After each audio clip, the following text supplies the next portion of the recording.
कोई कहता है कि स्थानीय जंबी फिल्में अब खत्म हो गई हैं, लेकिन हाल ही में रिलीज हुई इस फिल्म ने हमें पुरानी क्लासिक जंबी फिल्मों की याद दिला दी। इसमें केवल जंबीज ही नहीं बल्कि अंधविश्वास, भूत प्रेत और खून बहाने वाली प्रथाओं से बना डरावना माहौल भी शामिल है। यह फिल्म ज़ॉम्बी कमांडर है, जिसमें पेंग यूयो मुख्य भूमिका में है। कहानी की शुरुआत रोमांचक है, जब एक रात भूतिया सैनिक टहलने निकलते हैं और जंबीज का सामना करते हैं।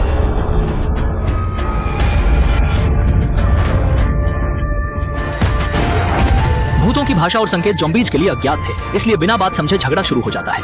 लेकिन ये भूत केवल मरे हुए व्यक्तियों की आत्माएं हैं, जबकि ज़ॉम्बीज धरती और आकाश की ऊर्जा का उपयोग करके जीवित होते हैं, जिन्हें चोट पहुंचाना नामुमकिन है। इस दौरान एक माओशान पंथ के पुजारी यिनतेरा उस तनावपूर्ण स्थान पर आते हैं, क्योंकि वहाँ की नकारात्मक ऊर्जा बहुत अधिक हो जाती है।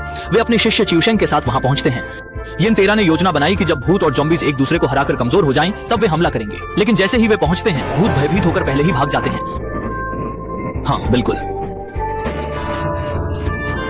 भूतों को कमजोर देखकर यिनतेरा को खुद मोर्चा संभालना पड़ता है। उन्होंने अकेले ही ज़ॉम्बीज की पूरी भीड़ को चुनौती दी। हालांकि ज़ॉम्बीज को सामान्य हथियार प्रभावित नहीं कर सकते, लेकिन माओशान पंथ की विधियां और उपकरण उन्हें काबू करने में सक्षम थे।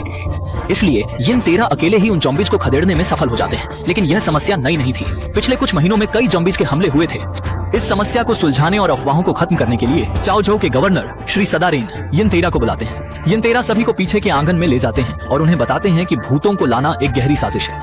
यह क्या है? अफीम।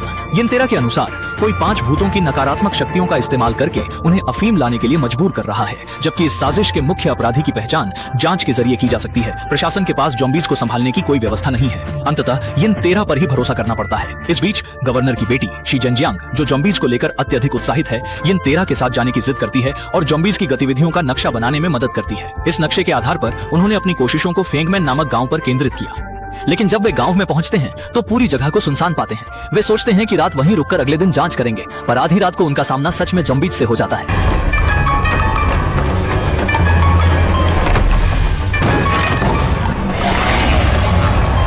ये कैसे संभव है?